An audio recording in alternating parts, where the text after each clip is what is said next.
Welcome to this Tybootha presentation, where we will discuss paths of peace and Labyrinth Lisa. Today we're going to dive into the work of Lisa Gidlow Moriarty. You might know her as Labyrinth Lisa. Yeah, she's quite well known, a master designer, builder, and really a spiritual guide when it comes to labyrinths. Exactly. And we're drawing on some great insights today. We are. They come from a summary put together by James Michael. He's the WCCM representative in Sweden, and also the author of The Labyrinth, Wandering to the Center. You can find that on Amazon. Oh, interesting. James Michael. And get this, Lisa and James actually worked together on a labyrinth design entirely through WhatsApp. No way. That's quite the blend, isn't it? Ancient paths, modern tech. It really is. Shows how adaptable these practices can be. So our mission for this deep dive is, well, to get a better handle on Lisa's background, what her organization Paths of Peace offers, and, the core ideas behind her work. Right. Where she comes from, what she does now, and why. So where did Lisa's own path start? Was it always labyrinths? Not exactly, no. Her roots are firmly in the arts. She actually holds a fine arts degree, focusing on design and fiber. Fiber arts, okay. Yeah, and for quite a while, starting back in the mid-60s, she was teaching art and also creating these really impressive, large-scale fabric installations. Wow, I'm picturing huge, flowing pieces. That's a big shift to labyrinths, then. It is a significant shift. Around 1999, she really pivoted her focus to designing and building labyrinths. And she quickly became a major figure. Absolutely. She's known now for being incredibly precise with historical replicas, but also for her own really innovative original designs, a leader in the field. And this all happens under the banner of Paths of Peace. Correct. That's her organization based out in Stillwater, Minnesota. And they offer quite a range of things. Like permanent installations.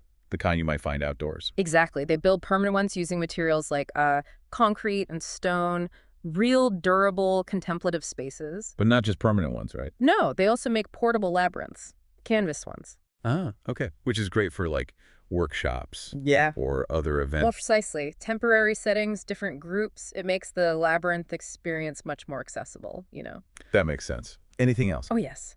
For a more personal connection, Lisa actually crafts handheld labyrinths. You can trace the path with your finger. Oh, neat. Like meditative object. Made from pewter and silver. She does jewelry, too. And then there are the workshops and what she calls play shops. Play shops. I like that. Less intimidating, maybe. Possibly. It suggests exploring the spiritual and creative sides of labyrinth walking. Plus, she offers consultations if you want to build one, and even leads spiritual pilgrimages. To ancient sites. That must be incredible. Imagine walking a path someone walked centuries ago. Powerful stuff. Definitely. Now, you mentioned her original designs earlier. Yeah. Are there any signature ones we should know about? Yeah, a couple stand out. There's the Circle of Peace. What's fascinating here is how it combines elements.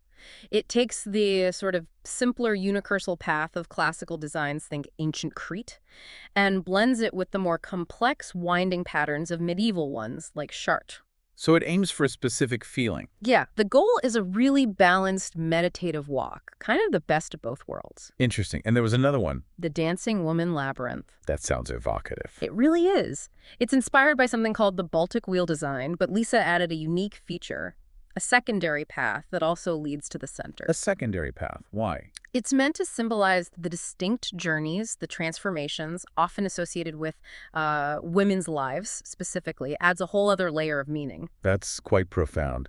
So pulling back a bit, what's the core philosophy driving all this work for Lisa? Fundamentally, she sees labyrinths as, powerful tools. Tools for spiritual growth, for healing, for finding out more about yourself. Okay, tools for self-discovery. Right. And the labyrinth itself, it's a metaphor for life, your life journey. With all the twists and turns. Exactly. It's got twists, turns, you eventually reach the center, you walk back out. She emphasizes walking it with intention, being open to what comes up. So it's not about solving it like a maze, Yeah. but experiencing the walk. Precisely. It's about trusting the path, even when you can't see the end. It's an invitation, really, to surrender a bit, listen to your intuition, maybe shed some old ideas about yourself. And connect with something deeper. Connect with your authentic self. That's the ultimate goal she talks about. That's a really beautiful way to think about it. Yeah. If you listening want to explore this more, Lisa's website is the place to go. It's www.pathsockpeace.com. Lots of information there. So wrapping up, it sounds like Lisa Gidlow Moriarty has really dedicated her life, both artistically and spiritually, to the labyrinth. Absolutely. Offering all these different ways, physical paths, handheld ones, workshops, all pointing towards using this ancient form for, contemplation and personal growth today. Which leads us to a final thought for you. Yeah. Think about that idea. A structured path, one way in, one way out, mirroring life. Yeah. How might that concept apply to a challenge you're facing right now, or maybe an aspiration you have? Yeah, what could you discover if you just sort of trusted the unfolding path ahead, even with all its turns? Something to ponder.